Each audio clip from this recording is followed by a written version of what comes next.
sur les objectifs. D'accord. Deuxièmement il faut ñu xam aussi que ni jusqu'ici reportage lañ gis ak ay documents yoo xam ni dañ ko écorné gis nañ $25,000 gis nañ ay chiffres. mais kenn gisul contrat global non c'est important. D'accord, parce que réew aussi bu amul présomption d'innocence loolu nazisme la. D'accord. c'est-à-dire nit mën na ñëw def reportage am nga xool ni condamné nit ki te kenn entendre ko kenn déggu ko kenn def ko dara nga ni il est nga ni kooku dafa coupable muy Aliou Sall muy Matar Ndiaye ci yam loolu c'est pas normal. D'accord, il faut que les gens am sérénité wu taxaw institution yi dox li ñu war a dox le parquet se saisit assemblée ubbi commission d'enquête tu comprends s'il faut une expertise internationale ñu def ko le gouvernement du Sénégal daf ci am droit.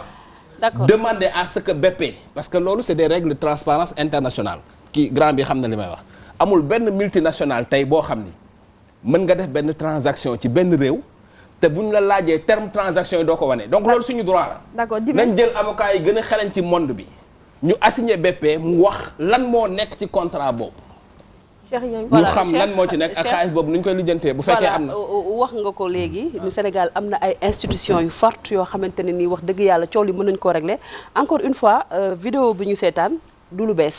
parce que accusation yi ñu teg ci ndeddu Aliou Sall yàgg na depuis 2012 ba léegi mais tey dama lay laaj en tant que journaliste en tant qu'observateur averti aujourd'hui est-ce que jàpp nga ni man du ma wax démission Aliou Sall mais est-ce que jàpp nga ni tey président Macky Sall ak coow li fu mu egg war na noppi su noppee est-ce que loolu mënul am tey ay njeexital ëllëg njeexital yoo xamante ne nii kenn ñaanu ko yàlla bugguma egg foofu mais tey bu ci noppee tey jii est-ce que mënuñu am ay benn avenir boo xamante ne nii du ma wax lëndëm wax ndax sénégalais la mais ban jàngal nga ci am en tant qu'observateur averti. non bu fekkee président man dama jàpp ni moom daf ci war a noppi. ah bon waaw parce que président de la République institution la ci réew mi. institution boo xam ne mooy incarner réew mi parce que faut pas faire le glissement selon lequel Aliou Sall frère u président Macky Sall rek y a des accusations qui le concernent Macky Sall dafa war a wax déedéet. mais est-ce que gisoon tamit war na ko pour mettre à l'aise le peuple d'abord ba bi ko fal est-ce que tey gisoon ni tey jii mu jël dogal dindi rakam ci lépp luy ndomba tànk bàyyi ko ak justice mu def liggéeyam.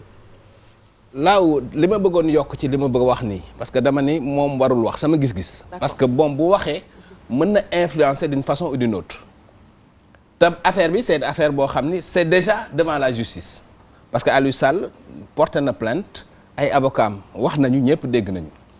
un chef d'État un président de la République ci institution yu mel ni suñuy bos warul immiscer wu ci affaire boo xam ni mi ngi ci kanamu justice c'est évident. D'accord. par contre moom dafa ndànk par contre moom en tant que président de la République dafa am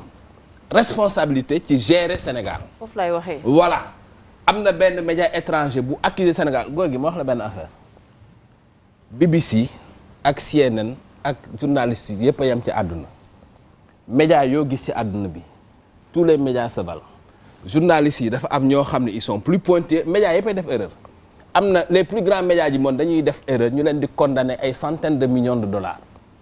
tu comprends donc c'est pas parce que BBC la nit ñi aussi il faut ñu dépasser loolu nit ki xoolal boo mais ñëwal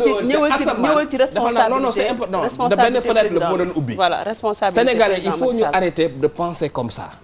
que lu tubaab yi wax dëgg la lu télé tubaab yi wax dëgg la c'est pas vrai. la preuve suñu dirigeant yi ñoo ñu ko tàmm. non la preuve nga wax nga ko sànq suñu dirigeant yi ñoo ñu tàmmal loolu moo tax ñu jàpp ni noonu lay mën a demee. dama bëgg ñu xam ni médias occidentaux yi lu ëpp ci li ñuy wane manipulation la par exemple sur l'Afrique damay def benn parenthèse c'est important sur l'Afrique ils ont un discours qui est typé l'Afrique misère la guerre la corruption la sida la mais c'est faux parce que l'Afrique c'est pas que ça c'est faux. mais lii l'Afrique non soxna si loolu nag aussi faaw ñu mën koo mën a wax. mais expliquer mais bëgg naa tamit vraiment ci responsabilité président de la République. voilà ci dossier Aliou Sall bi nga wax ma ci ban position la war taxawee comme que jàpp nga ni ma daf ci war a noppi. waaw contentieux bi ak polémique bi président waru ci wax parce que c'est une affaire qui est déjà en justice. mais Cheikh Yérim par contre li nga wax c'est grave. mais parce que ñu bari dañu jàpp ne. waaw Aliou Sall dafa bénéficier wu ci largesse su. magam président Sall. xam nga parce que position en tant que frère président de la République. moo tax mu gagné loolu. d'accord xam nga loolu boo fekkante ni gars yi dañ ko wax. gars yi dañuy jàpp ni bon noonu lay demee. léegi tamit am na ñaari wax yoo xamante ni moom wax na ko su fekkante ni moom dafa wax que ni day génn ci affaire yi parce que dafa bëgg a magam waaw dafa bëgg a gêner frère am da ko bañ a gêner dafa bëgg mu nekk à l'aise ak nangam nangam démb ñu dégg ko mu ne teel a ci gën a mën a nekk commencé na ci coob sax mais reggagul bu ko bàyyee lan lay liggéey donc paradoxe boobu quelque part loolu yëpp war na mën a tax président wax. d'accord léegi président lu tax man warul wax président institution la ci réew mi justice institution la te la justice dans ce pays est indépendante par contre président dafa am benn responsabilité. loolu laa bëgg a wax te ba léegi mënuma ko wax parce que heure bu ma dem foofu ñu arrêté ay ca ñëwal voilà président pour man ñaari affaire la mën a def dans cette affaire là bu njëkk bi y a des intérêts stratégiques du Sénégal un média dit que ces intérêts sont compromis moom c'est le premier garant des intérêts du Sénégal problème boobu il faut mu topp ko mënu koo bañ a topp deuxièmement est-ce que politiquement moom parce que loolu c'est un arbitrage politique polémique bii mën na am ci rakkam mu bàyyi ko ci postam wala déet parce que président moo ko nommé loolu ñaari responsabilité la am mais un chef d'État qui se mêle dans une polémique comme ça alors que la polémique est devant la justice man gisuma loolu. alors man juste damay revenir un peu parce que seetaan nañ léegi vidéo bi gis nga li nga xamante ne moo di Abdoul Mbaye ancien premier ministre wax na ko il y a 2 ans de cela génne woon na accusation yi yow en tant que journaliste également defoon nga benn contribution c'était en 2018 si je ne me trompe pas si contribution bu à ce que le procureur de la République mu autosaisir voilà jusqu'à présent rien gisuñu loo xamante ne am na ci avancement est-ce que y a une volonté boo xamante ne nemmeeku nañ ko ci autorités yi pour ñu un peu étayer un peu sénégalais yi par rapport à cette. De toute façon ñaari affaire moo mën a am soit le parquet s'autosaisit wala dans ce pays am na organisme yoo xam ne loolu la ñu war a liggéey parce que aussi affaire bi aussi du rek ñëw ci plateau yi di dénoncer pour man organisation yi nga xam ñëpp ngi ci Sénégal di xeex guerre. organisation yi nga xam ñëpp ñi ci Sénégal comme le forum civil di liggéey ci affaire lutte contre la corruption dañu war a dem déposer plainte devant le parquet ba pare médiatiser ko xam nga loolu le parquet sera obligé de se saisir parce que au moins bu ñu leen déposer ay plainte ñoom dinañ instruire plainte yooyu donc ñaari affaire yëpp am na si le parquet ne veut pas s'autosaisir organisation yi nga xam ne ñoo taxaw ci Sénégal ci domaine boobu mën nañ leen pousser pour ñu saisir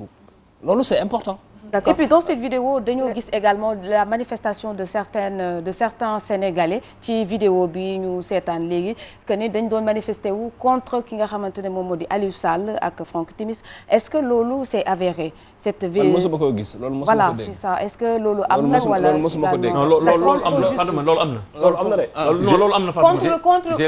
si loolu am na il y avait plusieurs points de revendication. non am na fi am na loolu am na est-ce que c'était moi je veux savoir waa PDS waa Parti démocratique Sénégal ñoo ko organisé est-ce que c'était juste pour Aliou Sall manko wattu est-ce que c'était juste pour Aliou Sall ok mais loolu c'était loolu amoon d'accord c'est-à-dire ok waaw li ma mën a expliquer juste rek mooy d'abord daf may jaaxal quoi bu Yérim Seck ne Macky Sall dafa war a noppi ci lii c'est-à-dire y a problème parce que mënuma comme parce que bu Aliou Sall nekkuloon frère u Macky Sall kon Franck Timis du approché Aliou Sall bay am signature Macky Sall nañ xool affaire yi quoi c'est-à-dire bu ñu teg loolu ginnaaw quoi parce que Franck Timis tamit dafa nekk nit koo xamante ni deram dafa setul ci àdduna bi nit la ko xam dafa taq fu nekk à chaque fois moom dëkk bu mu dem ma ngay jëm approché koo xam dafa jege président bi te lii du une première du Sénégal rek la xewee du Sénégal rek la xewee ci jege koo xam dafa jege président pour am yenn dili nga xam ne courtier la boo xamante ni presque lépp ci moom lay dellu c'est-à-dire foofu tamit loolu aussi mais Karim il faut ñu mën a def la différence xam nga Karim aussi xam nga dafa am fee yoo xam ne aussi buñ ko rappelé wul des fois jaxasoo confusion mën na am parce que Franck Timis bi muy liggéey ak Franck Timis oui je lui bi muy liggéey ak Aliou Sall allez-y Franck Timis bi muy liggéey ak Aliou Sall après Karim na eggalee Franck Timis bi muy liggéey ak Aliou Sall bay am concession yi boobu Macky Sall accès gul ci nguur gi loolu aussi c'est important de le savoir Karim parce que boo waxee nii dafa mel ni bi Macky Sall ñëwee la Aliou Sall commencé liggéey ak Franck Timis Franck Timis mi ngi liggéey ak Aliou Sall avant Macky Sall di ñëw dafa nag non c'est important Karim parce que faut pas faire de confusion mi ngi liggéey ak Aliou Sall avant Macky Sall di ñëw te concession yi Franck Timis mi ngi ko am sous Ablaye Wade c'est important de le savoir c'est-à-dire parce que boo jaxasee xam nga nit ñi y a tellement de passion autour de Aliou Sall ba nga xam ni les gens ils faussent les débats. mais Cheikh parce que des fois aussi faaw nga fàtte dafa nag faaw nga dépassionné nañ ñëw ci rapport parce que tant que dépassionné wuñu xaaral ma wax la. waaw tant que dépassionné wuñu le débat autour de Aliou Sall ku nekk rek ñii dañuy wax dans le registre de l'indignation. ñii di wax dans le registre de la vengeance politique mais duñu wax dëgg. mais Cheikh. non mais Yirim non parce que boo ma léegi ñu bàyyi après Fatou Abdou ak Mohamed Thiam ñëw. jël Aliou Sall parce que frère Macky Sall c'est faux. voilà d'accord parce que Franck Timis travaille avec Aliou Sall alors que Macky Sall était dans voilà l'opposition. d'accord loolu leer na léegi Karim ñu dem. c'est-à-dire déjà man dama am problème man dama jaxasoo quoi parce que man Yirim Seck laa xamee tout quoi parce que Yirim Seck man dafa c'est-à-dire man Yirim Seck c'est-à-dire dafa nekkoon benn affaire bu grave si man quoi mais yàggul dara Yirim Seck gis naa ko ci plateau Poste muy expliquer naka la bazar des pétroles Sénégal jox ko Total Yirim Seck mais attends mais tey est-ce que nit mën nañu taxaw indi ñu preuve yu war a ni tey Aliou Sall mi ñàkk nekk frère Macky Sall moo tax mu am accès il était journaliste du manque de respect aux journalistes est-ce que Yirim mi tey ñeme na dugg ci wàllu pétrole wala mu ci jëm a lijjanti quoi que ce soit est-ce que moom bu doon moom dina am accès boobu c'est-à-dire foo ñu attends mais on comprend pas qu'est-ce qui se passe dans un pays boo xamante ni tey ñëpp gis nañ Sénégal fi mu toll ñuy wax ay waxu ñaata milliards de dollars ay ñaata milliards de dollars pour une seule personne wala ñaari nit après ñu war a wax ni reportage bi noo fexe ba tilimal ko ñu war a wax Aliou Sall amul problème parce que du li mu nekk frère Macky Sall après à chaque fois am na benn barrière bu ñuy teg que Aliou Sall léegi il est clean quoi moom mais loolu mënul nekk c'est impossible. voilà d'accord Mohamed allez Mohamed allez-y. mais est-ce que mën naa faaw ma non d'accord bu ñu àndee ci yow Mohamed allez-y. non Cheikh Yirim ñu dem am Mohamed après ñëw ci yow.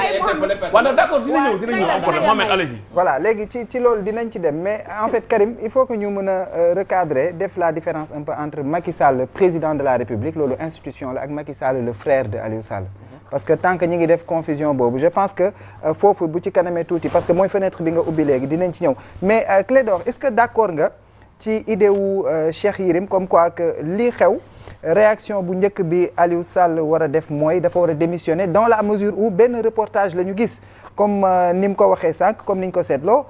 reportage la on a vu des images yoo xam ni wane na yenn écriture yu ñu passé à la loupe bind turu Aliou Sall wane benn montant mais pour l'instant amaguñu benn contrat bu ñu gis bu stipuler ay montants yu précis gisaguñu amuñu benn certificat d'authentification boo xam ni génn nañu luy wane ni effectivement ce sont ces propos yi nga xam ne avancé nañ ko ci reportage ce sont des choses qui sont avérées donc sur cette base est-ce que tey jii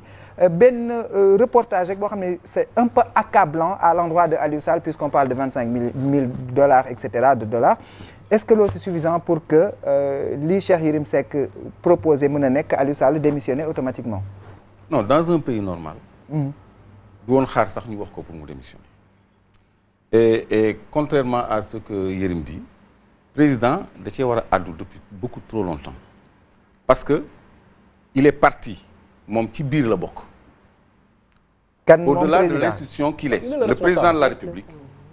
est lié à son frère par 4 décrets. Il a accédé au pouvoir en 2012. mu prêté serment au mois d'avril. mai juin 19 juin mu jël ñaari décret 2012 596 2012 597 ñëpp am nañ ko ci internet mooy bi ngay wax ni moom la Abdoul Mbaye contresigné mu attribué ñaari bloc yu gën a juteux Sénégal li gën a nekk alalu Sénégal c'est le gaz c'est pas le pétrole c'est le gaz mais attribué ko Franck Timis ak Aliou Sall donc moom foofu sa responsabilité est engagée pourquoi parce que avant loolu moom dafa commandité woon benn rapport inspection générale d'État comme ni ko Yérim waxee Timis Corporation Petrotim Limited mu ngi am contrat bi Ablaye Wade nekkee au pouvoir mais c'était un contrat dans nos textes de référence dañu ni la date d'entrée en vigueur du contrat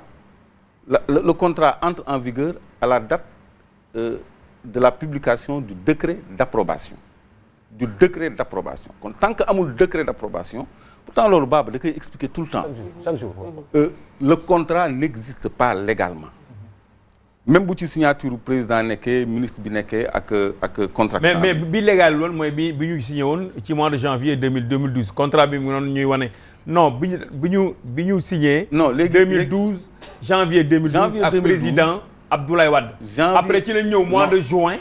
mu am bu ñu signé boobu Macky Sall signé bon am na lu nit ñi wax lu ci nit ñi wax mais ça c'est les détails c'est pas important mais contrat bi moo nekk ni ñu koy wax. Si c'est important ça c'est pas un contrat c'est un décret d'approbation bi entraîne contrat bi en vigueur il faut pas ñu def confusion contrat accord la entre des parties Petrosen le contractant et l'État du Sénégal contrat de partage de production lu tudd ñu apposé ci ay signature mais contrat boobu du valable tant que li Macky Sall def mooy décret bi ngeen wane ni jëlu ko muy décret d'approbation mooy entré loo contrat en vigueur ce décret a été pris le 19 juin 2012 par Macky Sall contresigné par Abdou Mbaye comme tu dis donc loolu moo dugal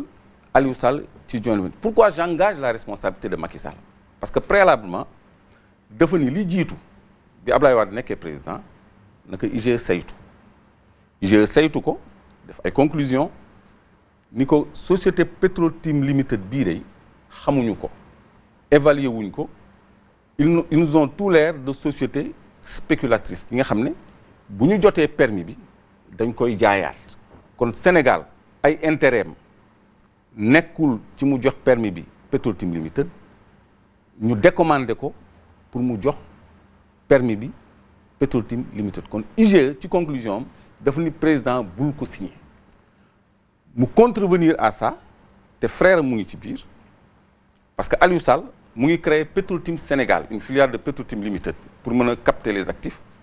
le 9 juillet 2012 donc 1er avril Macky prête serment mai juin mu jël ñaari décret yi 19 juin 9 juillet 20 et quelques jours après Aliou Sall crée Petro-Tim Sénégal société unipersonnelle benn nit moo ci nekk à responsabilité limitée gérant Aliou Sall point amul keneen kon loolu dafa leer ñu transféré ko 90% des actifs et non 30% bi may dégg à travers la presse parce que genèse bi dañ koy fàtte au départ c'était 90% des actifs de ces deux blocs automatiquement quelques mois après ñu jaay Cosmos 60% te 30 yooyu nag moo nekk l'objet de ce documentaire parce que daf ci am ay transactions yoo xam ne leerul ci suñu xel maa ngi dégg Yérim naan 12 milliards de dollars yooyu dañ ko war a lijjanti mu dellu ci compte Sénégal mais loolu du xaalisu Sénégal sax xaalisu contractant yi la parce que Sénégal jaay na alalam ba pare Franck Timis ak Aliou Sall ñoo moom xaalis yooyu te xaalis yooyu du benn liquidité ay royalties la c'est-à-dire boo jaayee action parce que pétrole ressource minière lu ñuy exploiter ci ay diir yu gudd la day atteindre sax siècle parfois alors boo ci jaayee actif parfois da ngay am looy retenir ñu koy wax ay royalties mën nga jaay par exemple 30% ni léegi baril bu nekk dama ci am bonus $3 wala $2 pendant tant d'années wala dans la limite de tel volume de production donc loolu c'est étalé dans le temps donc 9 à 12 milliards de dollars yooyu ñuy wax c'est échelonné sur 40 ans donc ça correspond environ à 100 milliards par an donc loolu du benn volume boo et puis du xaalisu Sénégal moo sàggan ba alalam dem ci ay loxo yoo xam ne s'il vous plaît ay loxo yu ko yelloowul la woon parce que IGE dafa ni bu ñu leen ko jox la preuve ils ont tout de suite revendu donc le président est impliqué à ce niveau-là. léegi lan ngay xaar ci Macky Sall. maa ngi ñëw. pour mu àddu ci. Deuxième niveau d'implication yéen a ngi fàttaliku juste après la démission un peu avant la démission de Thierno Alassane dafa yónni Mankeur Ndiaye en Russie mu négocier ak Gazprom Mankeur Ndiaye nekkoon ministre des Affaires étrangères mais ministre des Affaires étrangères c'est le plénipotentiaire du chef de l'État kooku demalul kenn Macky Sall moo ko yónni moom la demal c'est le plénipotentiaire du chef de l'État le ministre des Affaires étrangères kooku c'est connu loolu du lu ñuy lam-lame du lu ñuy werante ils ont été voir Gazprom pour intéresser ko ci gazu Sénégal fan moo am gaz bloc boobu à part li nekk onshore alors léegi foofu c'est un degré d'implication parce que Mankeur a négocié avec les Russes pour yéegal actifs yi en bourse mooy 30% yooyu en 2 temps lañ ko jaay 5% li ñu njëkk a lâché garder 25% 25% yooyu nag la ñu miroiteloo Russie ba noppi war leen dem jaay ko BP parce que Russes yi dañu bëgg a garder seen monopole sur le gaz européen. am na benn enjeu géostratégique boo xam ne damay bañ a guddal moo gën a yéegal actifs yi en bourse ba ñuy wax ay 12 milliards de dollars parce que daf leen ko jaral. enjeu mondial la. te dox yaa ngi wax addu ci lan Macky Sall buy wax tey lan la war a def maanaam buy addu lan lay wax wala lan lay teg ci mbir yi. Macky Sall daf ñu war a wax lu tax respecté wul recommandation wu inspection générale d'État. 2 code pétrolier bi dañ ko violé waxuma sax faux rapport de présentation Aly Ngouille Ndiaye bi àgguma foofu mais code pétrolier bi dañ ko violé. parce que ci naka la article 8 code pétrolier dafa ne. article 8 nul ne peut être titulaire d'un titre minier d'hydrocarbures s'il ne justifie pas des capacités techniques et financières pour mener à bien les opérations pétrolières capacités techniques et financières léegi biir Petrosen dafa am commission bu ñuy wax commission d'évaluation bu fekkee ne am na kenn ku bëgg licence commission boobu mooy saytu société xool ko en bourse qu'est-ce qu'elle vaut lan mooy expérience am et cetera ba noppi évaluer ko techniquement ak financièrement xool ay comptes am parce que ci milieu boobu transparence mooy régner mu ngi mel ni yow nga am benn terrain wala benn kër man xamuma la xamaanuma la su ma demee impôt et domaine su ma demandé état de droit réel ci sa terrain wala sa kër dinaa xool ndax am na hypothèque ndax yaa ko moom et cetera renseignement yooyu dañ ma koy jox nga bañ ko nga bëgg ko donc c'est comme ça que ça se passe là-bas donc loolu lu leer lay doon kon code pétrolier boobu mayul Aliou Sall bi nga xam ne amul benn expérience présenté wul les garanties techniques et financières pour am licence mais Petro-Tim Limited tamit présenté wul ces mêmes garanties financières et techniques parce que ñu ngi ko créé en 2012 amul expérience. D'accord alors man juste dama bëggoon rek revenir un peu ci li nga jot a wax nii yëpp parce que en 2016 gisoon nañ ne da nga ne ci mbir mu nu mel du loxo Aliou Sall rek la ñu war a simpi ci biir am na yeneen personnalité yoo xamante ne jege nañ loolu nguur gi ñoom i tamit yor nañ ay concessions est-ce que mën nga ñëwaat tuuti ci loolu et ñan nga soupçonné ci wàllu woowu. non du soupçon c'est des preuves Moustapha Niasse ñëpp xam nañu il est actionnaire à Oryx Petroleum Oryx Petroleum jox nañ ko le bloc de Domflor ñoom ñoo yor 85% des actifs Sénégal am ci 10% Guinée-Bissau am ci 5% parce que foofu dafa am benn conflit ñoom amuñu 90% comme c'est la norme parce que y avait le problème Casamance ñu concédé te contractant bi moo concédé 5% moo tax mu amul 90 mu am 85 à la Guinée-Bissau ñoom ñu créé benn agence pour co-gérer ressources yi nekk à la lisière de la frontière donc Moustapha Niasse am na moom 2012 la ko Macky njëkk a signé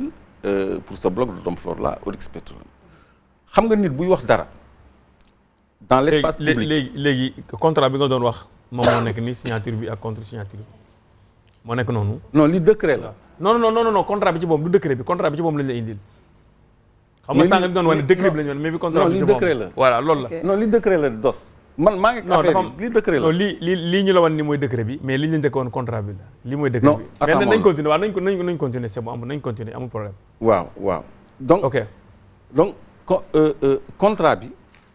li ci nekk sax dafa bëri décret bi ñaari signature lay am contrat bi ay 4 signatures lay am. ok ça saute aux yeux. contrat bi liñ ci laxas àggaguñ ci dafa bëri parce que bloc boobu la fa ne dafa jéggi dayoo ñoom ñu ngi am. Un plan de production de 2,5 millions tonnes par an de gaz te loolu mun leen imaginer sax ñu mu jégee dayoo donc volume de production yi ñoo important ba nga xam ni somme yu astronomique la ñuy wax te gaz bu nekkee à l'état liquide comme bouteille bii mu am gaz liquide bu nekkee à l'état gazeux day augmenter de volume de 600 fois. c'est trop technique. non dama la bëgg a woon benn tonne pour avancer parce que débat bi dafa am solo. non bàyyi ñuy modérer débat bàyyi ñuy modérer débat c'est-à-dire benn tonne gaz. doo ko jàppee benn tonne mais da nga koy multiplier par 600 pour xam volume am réel parce que dañ koy concentrer pour mën ko transformer kon loolu dafa bëri trop xaalis bu bëri la boo xam ne ñun dañu jël lépp joxe ko te en réalité. Sénégal amu ci 10% kooku man maa ko wax fii tey pour la première fois on n'a pas 10% de ce gaz-là. On n'a pas 10% de ce gaz-là. On n'a presque rien de ce gaz-là. fàttali ñu gaz bi fan la nekkee gaz bi fan la nekkee gaz bi fan la nekkee. gaz bi mu ngi nekk ci frontière u Mauritanie. waaw ak Sénégal. le Grand Tortue d'Ahmeyim. Grand Tortue Ahmeyim. Ahmeyim mooy partie Mauritanie dafa am ñaari puits yu ñu tuddee Ahmeyim 1 ak 2 ñun ñu am benn puits bu ñu tuddee Gëmbal. Gëmbal boobu nag mooy affaire bi fa la affaire bi nekk parce que boo bënnee foofu ñaari Ahmeyim yi dañuy reverser foofu parce que système de vase communicant la moo tax ñu créer accord pour bokk li nekk foofu à égalité am na ci benn aspect boo xam ne mënuñu ko aborder ci télé mais li ñu signé foofu bu ñu dajalee lépp di ko séddoo ñun 5% lañu. mais bu ñu sukkandikoo ci li ñu indi assemblée nationale député yi voté ko partage bi nee nañu 50-50 la Sénégal day jël 50% Mauritanie day jël 50%. mais 50-50 de quoi 50-50 de 10% c'est 5%. c'est la moitié de 10%. bu ñu sukkandikoo ci député yi lu ñu wax keroog ba ñuy voté loi bi dafa leer naa. man je vous donne une information. bu ñu tibbee gaz bi. ba defar ko bàyyi ko mu yeggali. non di nga comprendre non di nga comprendre di nga comprendre bàyyi ko mu yeggali. bu yeggalee rek di nga comprendre mais dama ci dugal lool rek. juste bu yeggalee nga comprendre ba ñuy voté loi bi wax nañu ni 50-50 la te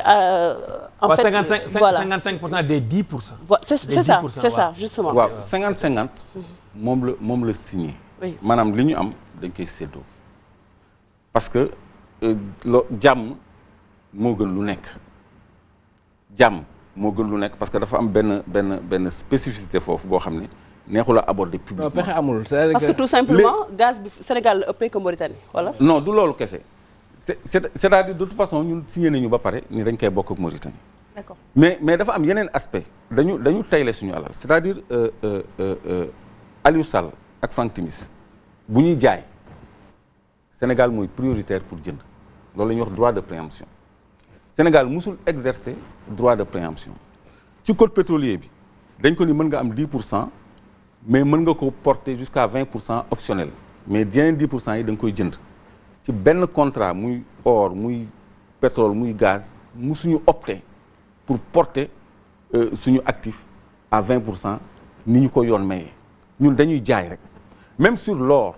suñu option de 10% supplémentaire dañ ko jaay 5 petits milliards. Je le dis encore en public te lu firndewu la mu ngi sax ci rapport ITIE yi 4 milliards 900 et quelques la sax 5 milliards dem ko arrondir suñu ay actifs yoo xam ni mënoon lañ ko fayee ko ay aja donc ñoom seen bopp lañ fi nekkal moo tax ñu dugal ci seen ay nit seen ay entourage rakk nijaay tout le monde alors que ñun ñu nekk dans la revendication et dans l'éveil des consciences pour expliquer nit ñi. donc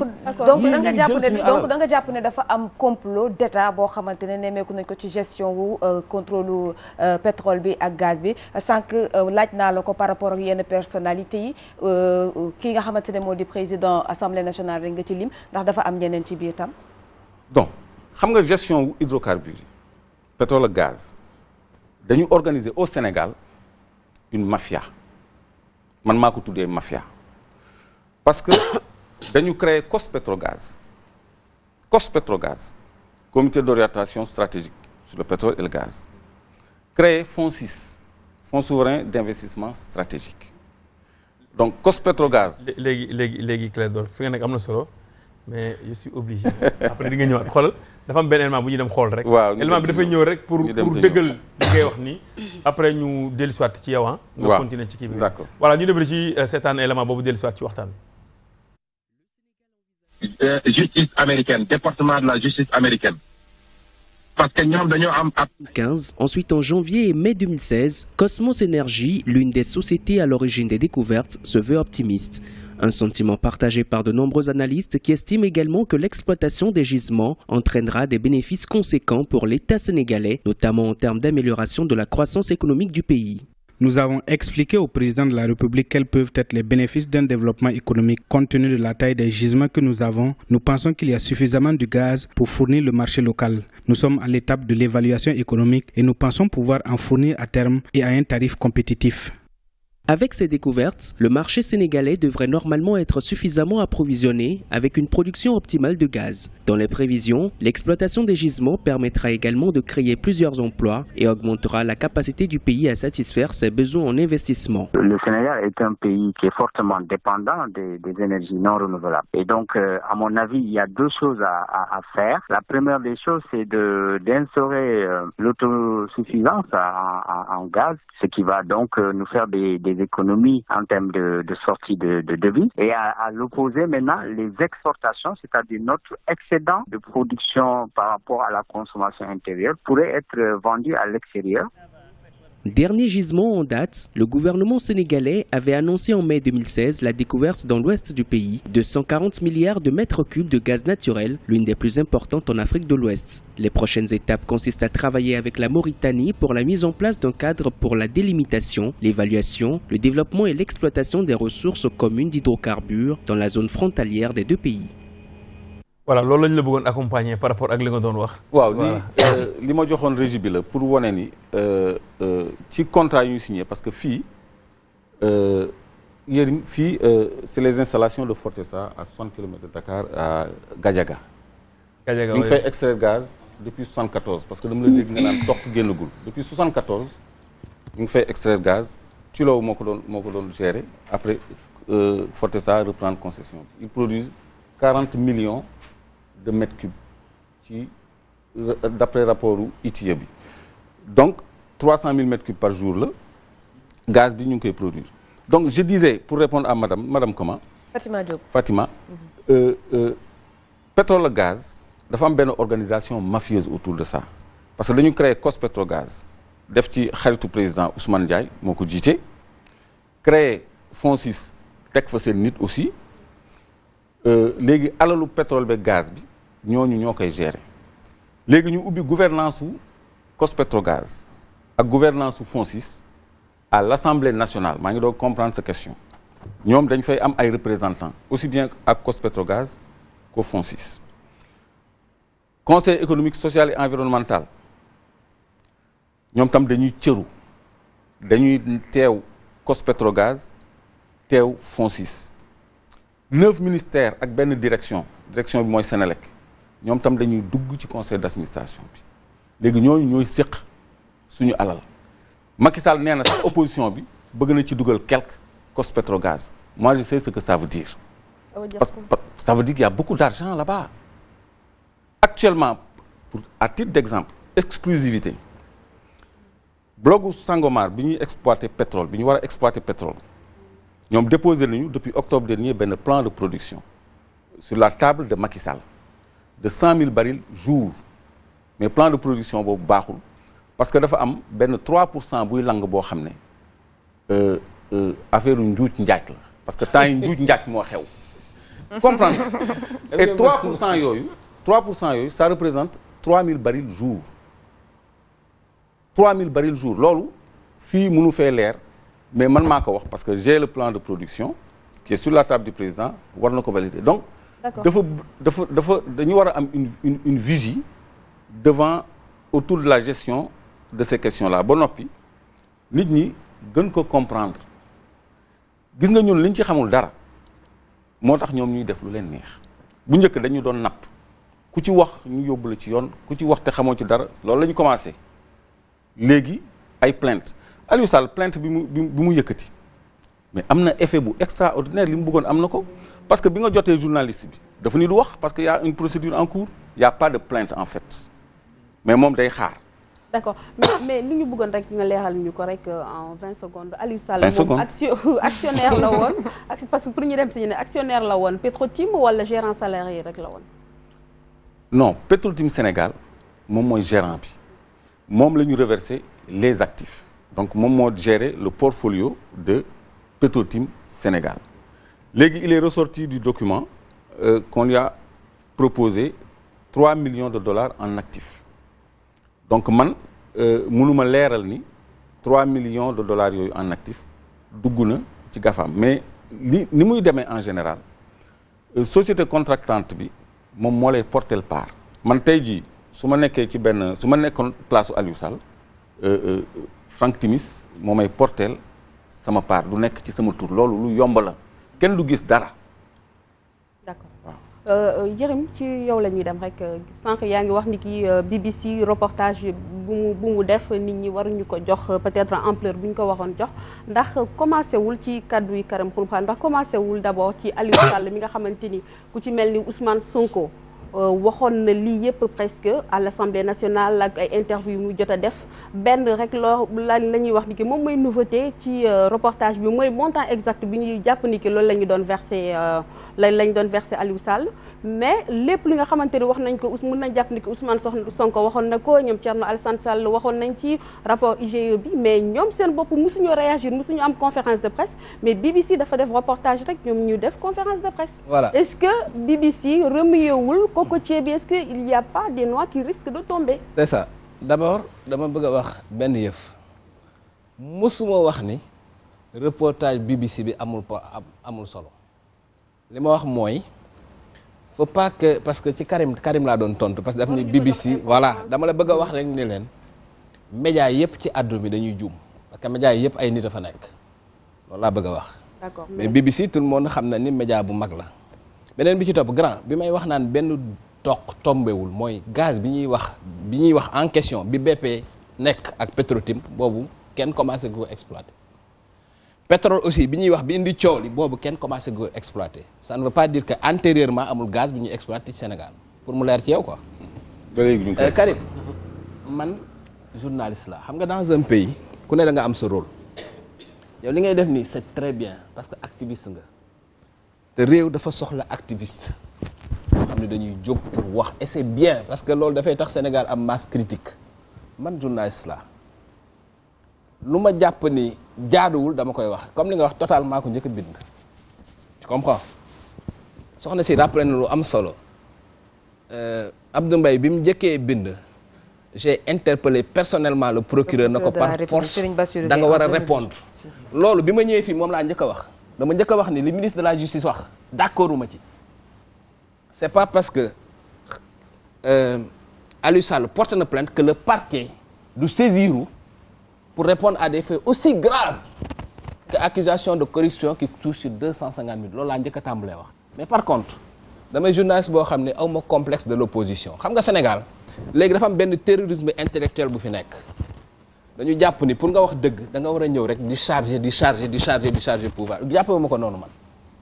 dama jàpp ni nit da nga war a am sérénité gis nga problème mu Aliou Sall tant que Sénégal amuñu sérénité duñ ko régler tant que ñi ngi gis ni cible la parce que frère Macky Sall la on passera toujours à côté de l'essentiel man li ma wax c'est très clair il faut que l'État du Sénégal il faut que ñun ñu veiller ci intérêt Sénégal et pour ça il faut qu'on soit efficace coow li lépp baax na indignation bi yëpp baax na tirer ci Aliou Sall lépp baax na mais c'est pas ça la solution xam nga mooy solution bi ñaari affaire il faut que le parquet se saisisse et nous dise lan mooy $250 000 yooyu. 2 il faut que l'État du Sénégal exige parce que loolu c'est des règles internationales par force ñu wax ñu lan mooy clause yu seen ay accord ak Franck Timis loolu bu amee ba pare grand man droit laa def. droit dafa am lu ñuy wax lésion non mais parenthèse foofu. xaaral grand da nga wax ba pare tey dama bëgg vraiment wax parce que c'est important aussi je veux pas qu'on caricature li ma wax. affaire bi du indignation bi àddina sosoo ba léegi nit ñaa ngi indigné wu ça ne règle rien du tout fii c'est des questions précises qui sont posées il faut que ñu trouver ay solutions xaalis boobu bu amee s'il est avéré que d'abord sur 40 ans c'est un problème parce que tout le truc de BP c'est sur 30 ans loolu rek déjà BBC gis nga foofu def nañu erreur parce qu'il parle de 40 ans alors que c'est faux contrat bi yëpp c'est sur 30 ans la le contrat c'est sur 30 ans voilà c'est pas ça pour war na rek ni la média yëpp a mën a juum mais ça c'est pas important à la limite on s'en fout parce que boo ci attardé sax mën nañu ko jàppee leneen grand bu ñu demee ba avéré wu que ni Franck Timis a conclu un truc pour am $12 milliards le Sénégal peut évoquer 2 choses dol wala lésion. lan dol wala lésion. amul benn contrat bu irréversible amul ci àdduna bi. c'est vrai tey bu ma ñëwee ni jaay la sama veste bii nga ñëw jënde ko par exemple 1000 francs ma dem ba rendre compte que ni veste bi jar na 2000 sañ naa ko invoquer c'est-à-dire su ma defoon erreur sur la valeur au moment de la transaction sañ naa ci ñëwaat donc xaalis boobu loolu moo am solo c'est-à-dire on peut s'indigner tout ça ça ne réglera pas le problème maintenant yow li nga wax dafa am lu ma ci retenir lu am solo mooy comment la suñu réew organisé wu naka la état du Sénégal fonctionné man loolu c'est ça qui me terrifie au fait c'est ça qui me terrifie man loolu c'est-à-dire que ñun on est géré d'une manière boo xam ni ku tudd Franck Timis mën na ñëw mosul def pétrole c'est-à-dire tout l'état du Sénégal c'est-à-dire l'administration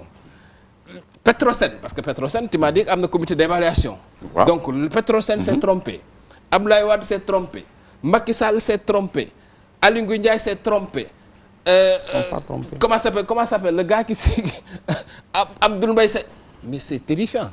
je veux dire su fekkee ni dafa nag su fekkee ni noonu la ñuy gérer sécurité réew mi léegi ñun kon fan lañ jëm xam nga li ma bëgg a wax waaye le suñu chef d'état africain yi surtout Sénégal fii ban intérêt la ñu am pour lëkkaloog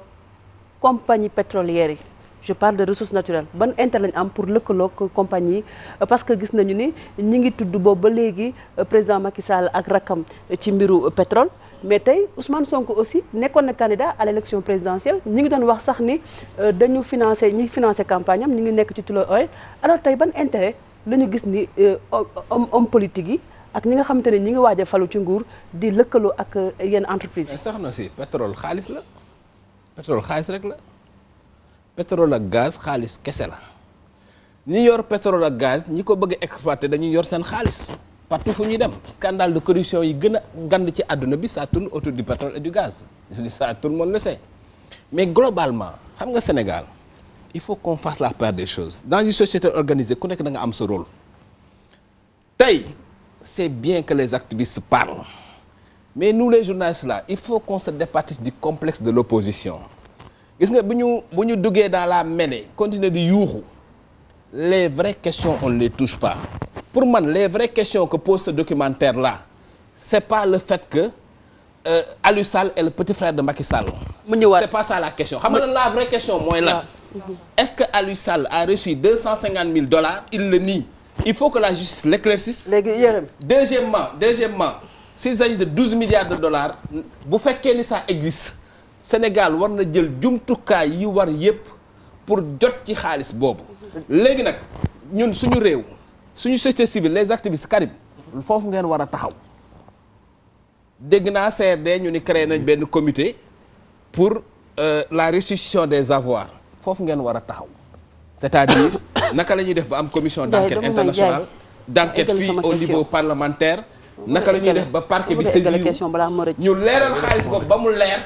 ñu indi ci saafara te saafara pour man bi ci am solo mooy bu fekkee ni xaalis boobu génn na ci keesu Sénégal nu ñuy def ba mu dellu siwaat fi yaa ngi wax sànq ba tey ne ñun ay journaliste lañ yow journaliste nga déglu nga dem démenti bu Aliou Sall ndax li mu tontu nekk na à la hauteur des accusations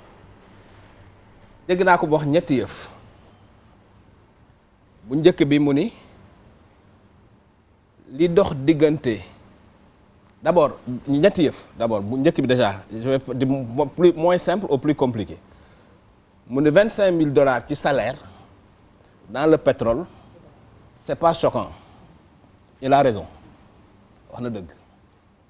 parce que $25,000 ci pétrole ci kuy représenter une société de pétrole ça peut s'expliquer c'est vrai voilà loolu c'est vrai parce que bon salaire yi dans le pétrole ëpp na loolu dégg naa ko mu ni ku mën a prouver parce que c'est là où le débat est intéressant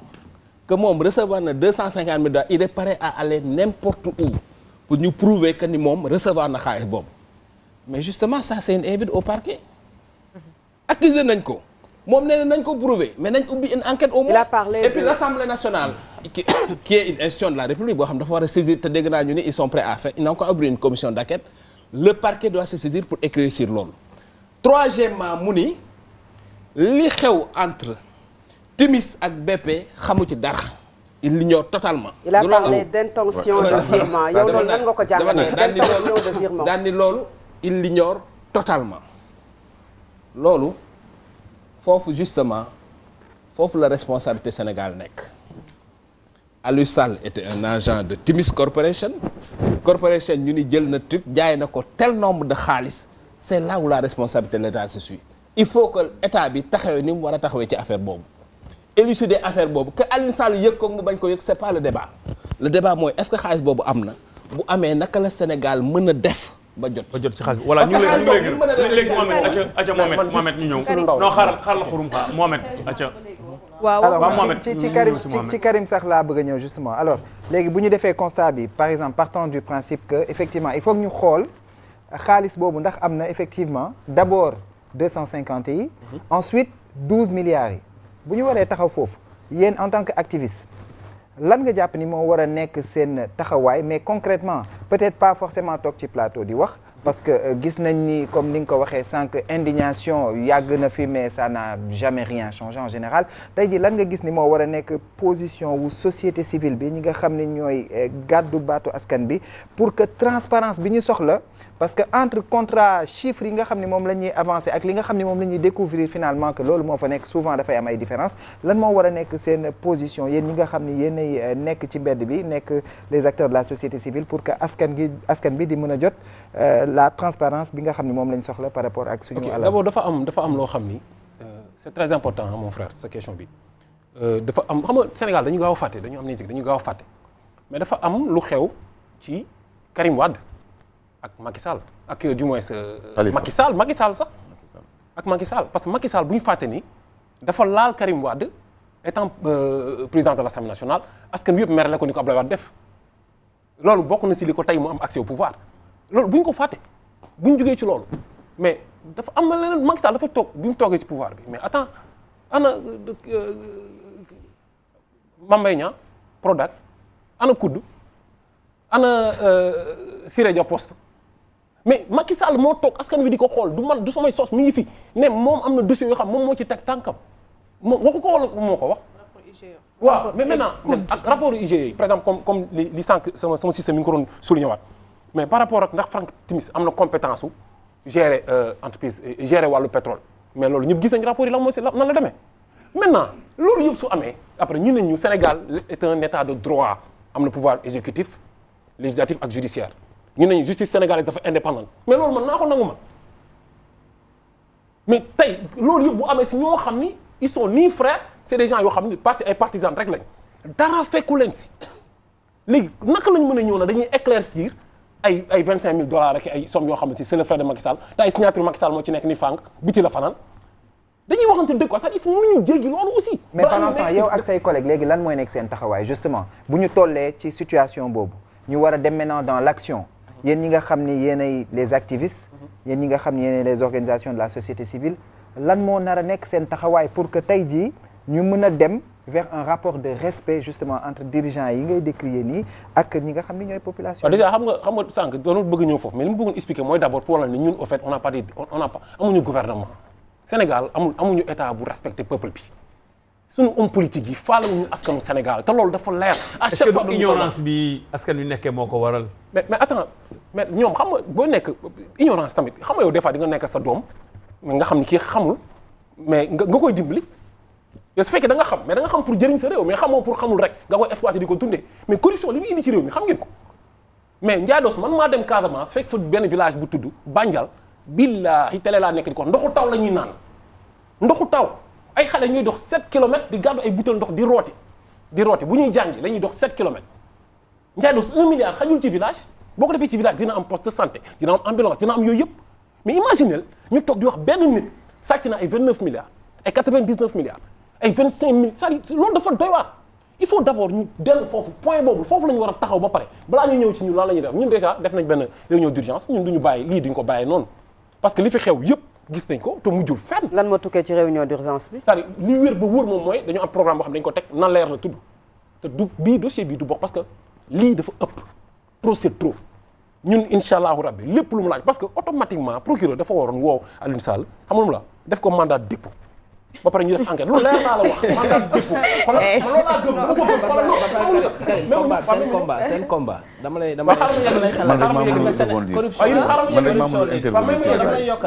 man rek maa mënul corruption léegi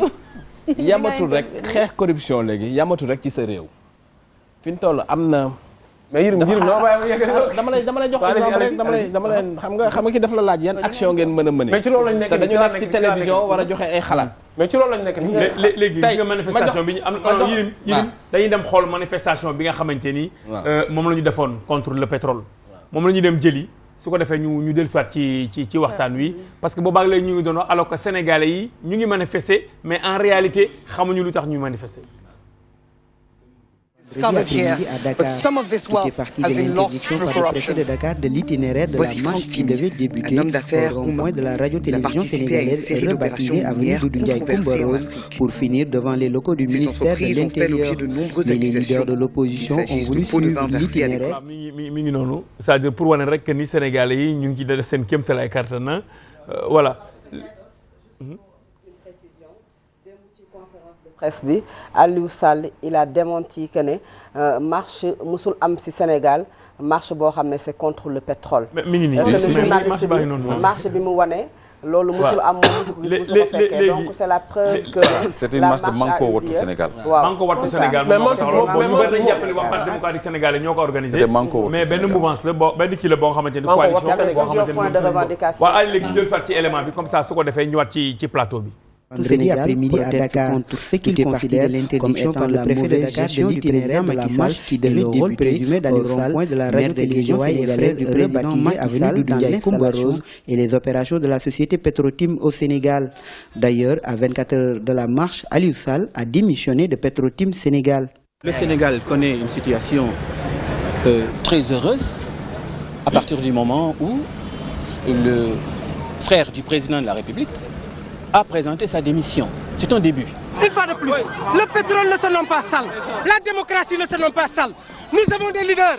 même s'ils fuient, il y a toujours des leaders dignes. Environ 3000 personnes avaient répondu à l'appel du Front pour la défense du Sénégal, Manko Wattu Sénégal. La marche de l'opposition a été dispersée par la police ce vendredi après-midi à Dakar. Tout est parti de l'interdiction par le préfet de Dakar de l'itinéraire de la marche qui devait débuter au rond-point de la radio-télévision sénégalaise rebaptisée avenue Doudou Ndiaye Coumba Rose pour finir devant les locaux du ministère de l'Intérieur. Mais les leaders de l'opposition ont voulu suivre l'itinéraire qu'ils avaient indiqué dans leur déclaration de marche. Nous avons dit clairement depuis le début, nous voulons une manifestation pacifique. Nous voulons parler au peuple sénégalais pour parler de la défense de nos libertés, de la démocratie et de la gouvernance des ressources naturelles. Et voilà la réaction aujourd'hui du régime de Macky Sall. Une violence inexpliquée. Pétrole et gaz au peuple! Pétrole et gaz au peuple! Cette marche de l'opposition est en partie liée à la polémique sur le pétrole et le gaz qui s'est installée dans le pays depuis quelques jours. Les militants des partis de l'opposition regroupés au sein du Front pour la défense du Sénégal, Manko Wattu Sénégal, protestent contre ce qu'ils considèrent comme étant la mauvaise gestion du président Macky Sall et le rôle présumé d'Aliou Sall, maire de Guédiawaye et frère du président Macky Sall, dans l'installation et les opérations de la société Petrotim au Sénégal. D'ailleurs, à 24 heures de la marche, Aliou Sall a démissionné de Petrotim Sénégal. Le Sénégal connaît une situation très heureuse à partir du moment où le frère du président de la République a présenté sa démission. C'est un début. Une fois de plus, le pétrole ne se nomme pas sale, la démocratie ne se nomme pas sale. Nous avons des leaders, même s'ils fuient, il y a toujours des leaders dignes. Environ 3000 personnes avaient répondu à l'appel du Front pour la défense du Sénégal, Manko Wattu Sénégal. Ce front regroupe les principaux partis d'opposition que sont le Rewmi de l'ancien Premier ministre Idrissa Seck, le Grand Parti de Malick Gakou, le PDS de l'ancien président Abdoulaye Wade, pour ne citer que cela. Donc li ñu ci jublu rek moom moo di nit ñi xam ni Sénégalais yi lu nekk def nañu ko. C'est pas parce que ci tubaab bi la jógee moo tax nit ñi di wax mais yàgg nañu wax Clédor wax na ko sànq am na ci émission boo xam ne def nañ ko man ak moom dafa ci waxoon ay mbir yoo xam ne daf ne woon Clédor est-ce que lii am na. Vraiment. Mais tey bi ma déggee ndaw si wax dama ni non non non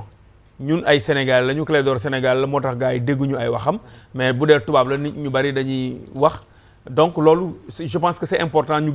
génnee ko parce que démb Aliou Sall wax na ni mësul am manifestation bu am. ci ay mbiram moom ak Petrotim ne woon na bàyyi na pétrole bi du waxati lu ci jëm parce que démissionné na pour mettre son frère à l'aise mais gis nañu ni le contraire moom moo am mu mel ni dafa am benn jeu de yo-yo boo xamante ne day am entre ñi ñu jiite ak ñi nga xamante ni ñoom ñooy askan wi loolu je pense dinañ ci dellu si ci xalaatu Cheikh Yérim mais dañ lay bàyyi nga continuer. waaw juste li ma bëggoon wax rek déjà dafa am solo loo xam ne lu jar a bàyyi xel la xam nga dañu toll foo xam ne actuellement si technologie ci wàllu kii dafa journaliste sénégalais yi man dama leen di gërëm sant leen xam nga lu tax parce que fii journaliste bu àndul ak état rek dinañ la poñe ci lu ne